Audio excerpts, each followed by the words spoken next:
I had a flowery introduction, but I think no one put it better than ADEF this morning when he said our next runner is simply the GOAT of SotN.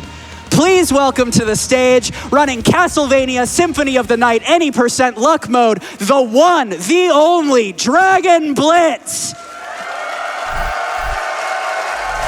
Oh my goodness, so much flattery. Thank y'all, thank y'all. Hi, I'm Dragon Blitz, and this is going to be Castlevania Symphony of the Night, any % luck mode. This is essentially the same as any % no save corruption, which is like the main any % category, but I'm going to be playing in luck mode because it specifically allows for some special time saves. This is some stuff that I can't really talk about during the run because so much stuff happens during the run, but essentially while playing in luck mode, we have access to different stats. It heightens our luck stat, but lowers all of our other stats, which kind of makes it like a hard mode, but we're actually going to take advantage of that for some extra like movement and skips. Those movement and skips are just barely enough to allow us to hit a very specific in-game cycle. This is called the sub-7 clock rush. There's a specific room in the game that if I can get there in under 7 minutes, I can essentially skip an entire like minute of waiting, and this was thought to not really be humanly possible for a long time. But within just a few years, runners have been able to hit this. I think as of right now, only 3 people in the world have hit this in a run, and I'm gonna try and hit this live at GDQ. So it's gonna require some good RNG, some good execution, and some fun along the way. And if I don't hit it, I guess it's time for donations at that point. So either way, it's a win-win. Let's go ahead and get started in 3, 2, 1, go. You've got so starting Symphony of the Night, we're going to start in the prologue of the game where we're playing as Richter. My goal for this section is to get through as fast as possible while ending with 0 hearts. The way I'm going to do that is I'm going to throw holy waters on the ground and use the Hydrostorm item crash here. This is going to be useful for a few things. Let's see here, got to set this up. Hopefully this works. Okay. There we go, we did get a damage stack there. It's essentially random whether we get the damage stacks or not. I'm hoping that I get them because it saves a lot of time. Didn't get one there and did not get one there. Okay, so the 2 most important damage stacks didn't happen because it would have skipped this jump animation. Hopefully it doesn't give me a second jump. Okay, we're good. So that eats into a lot of our time for this cycle.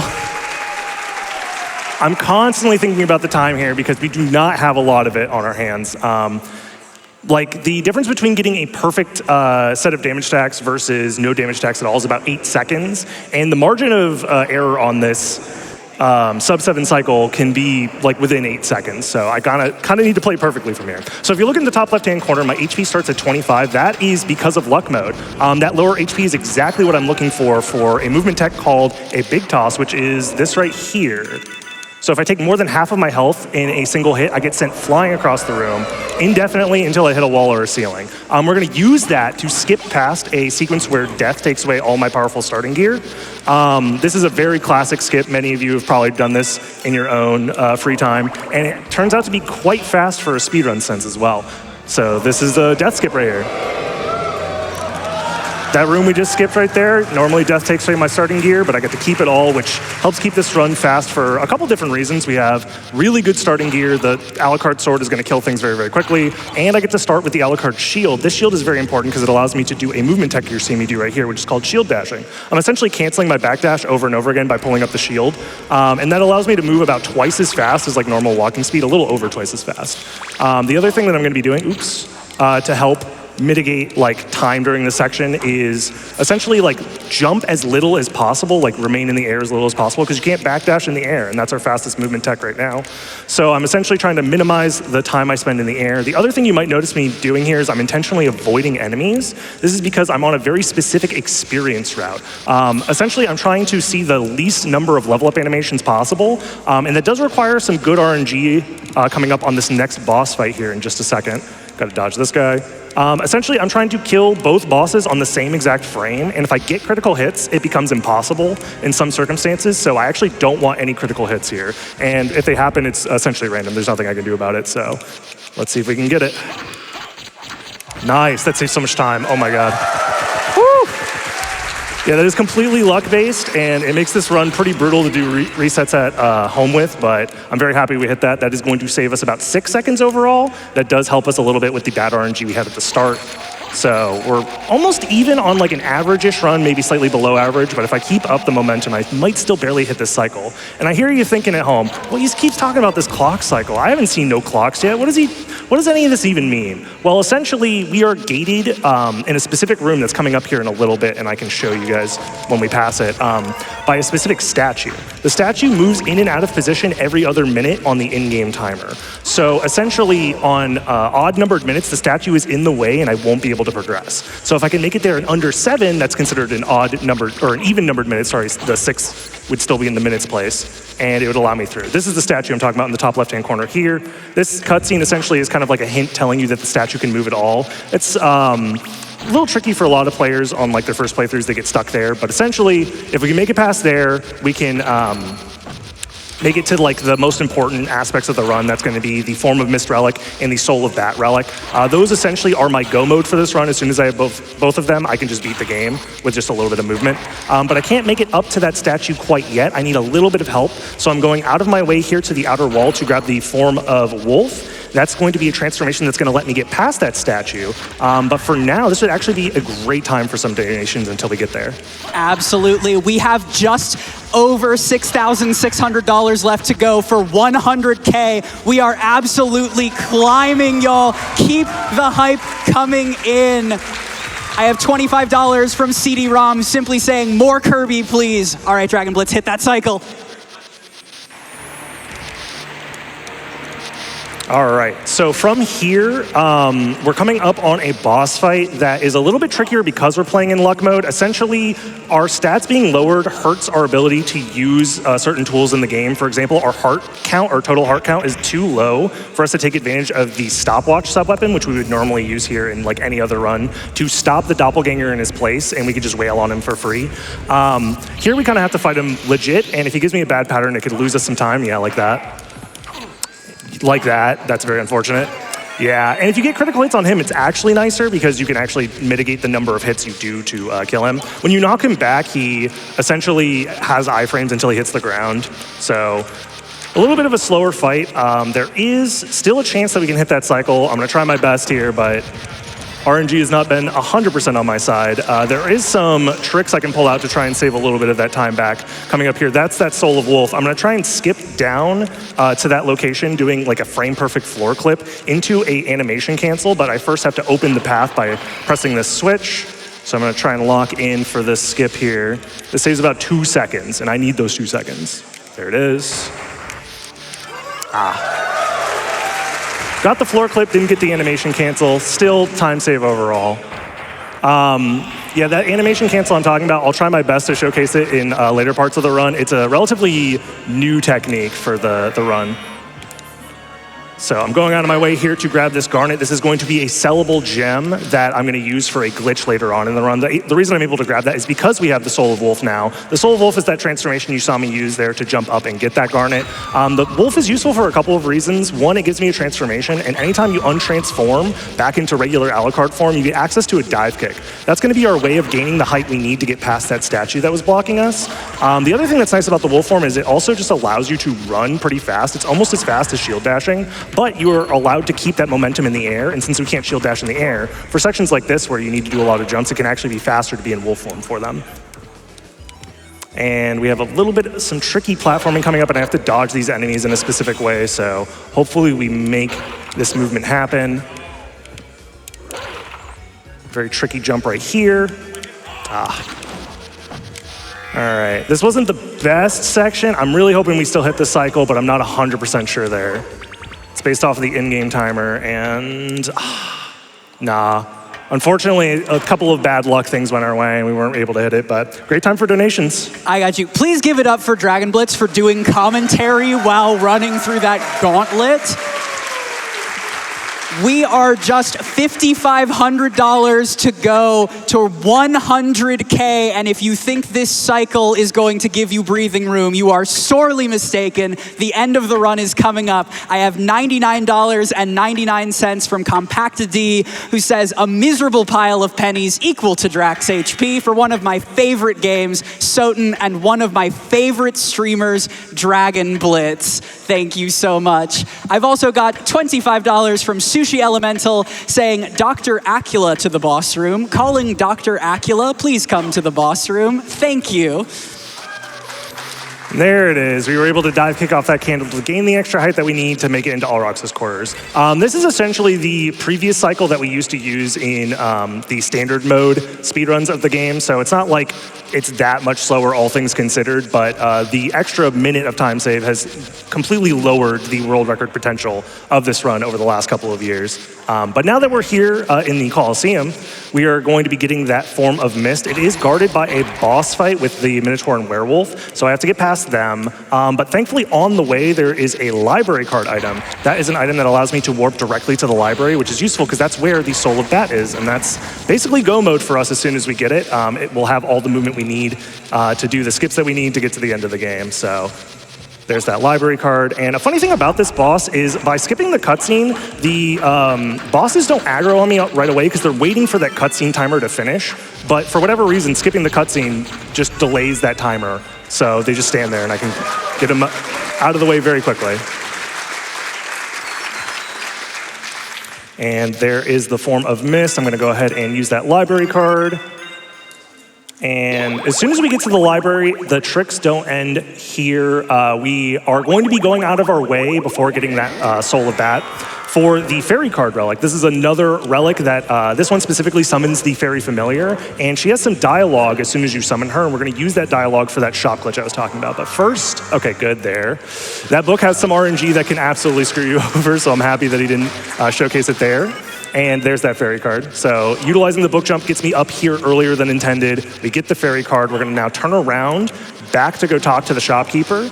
There's a lot of really important items for us in the shop, so this shop glitch is very, very useful. So we're gonna stand in a specific spot here, summon the fairy, wait for her to start talking. Skip the cutscene, and now I can open the menu whilst being able to talk to the librarian. This allows me to sell a gem as I equip it. This underflows the amount of gems, and now I can sell as many as I need to essentially have infinite money. So we're gonna use this infinite money for all of the best items in the game. The duplicator is probably the most important. It allows us to use single-use items an infinite amount of time. So we bought a mana prism and buffalo stars. Mana prisms allow me to refill my mana, which is gonna be very important for movement later on. And buffalo stars are just like a really powerful throwing star. It allows me to kill bosses and get enemies out of the way very, very quickly. A little tricky movement here, and I'm hoping for good RNG on these enemies coming up right here. Yes, just like that. All right, I know I have 1 HP, but it's all I need. And there we go. We use the iframes from the potion to get past that guy, and we have another boss here, and he's gone. The fairy gives me a little help there, drops a potion for me as I wait, and we're about to get that Soul of Bat, but the tricks don't stop here. As soon as we get the Soul of Bat, we're gonna go for a triple frame perfect floor clip, and there's that quick item grab I was talking about earlier. Gotta get past this wall. And I'm gonna be setting up a floor clip on these stairs right here. I'm gonna use the map to help buffer these inputs to make it a little bit easier. Ah, 1 frame off. There it is, all right. Yeah, that floor clip, if done first try, saves about 6 seconds, so.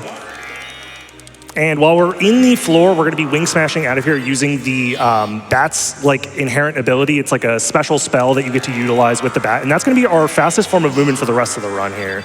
So you're gonna see me flying around quite a bit. It's one of the reasons I love this game so much is the movement is so fluid and so fun. And it's very technical as well. The Soul of Bat gives you the ability to wing smash. The way you do it is you have to hold the jump button and then do a 3/4 circle motion on the control stick and then release the jump button. And you have to do this about once every second. And on top of that, you're also in control of the bat's height as well. So you have to hide these like 3/4 circle motions in with the like height control that you do as well. It's very technical, very impressive to like master at a high level. And it also just goes really fast and feels really fun to use. And now we're coming up on the end of the first castle here. Spoilers for Castlevania Symphony of the Night, by the way, but there's 2 castles. I'm sure many of you guys may or may not have known that. But now that we have Soul of Bat, we have everything we need to beat the game because there are some special little skips we're going to be going for to essentially skip past all of the like intended item progression. Normally you're supposed to get like a couple of different item MacGuffins to save Richter and then enter the second castle the normal way. But the way that they program the room, there is a tiny gap that we can fit into that essentially allows us to enter the room with the Richter boss fight without the game knowing, and it loads the default state of that room. And the default state happens to be Richter being saved and allowing us to move on to the end of the game. So I'm going to go for a specific wolf jump here. I did not get it. I'm going to go for a backup that is a little bit slower.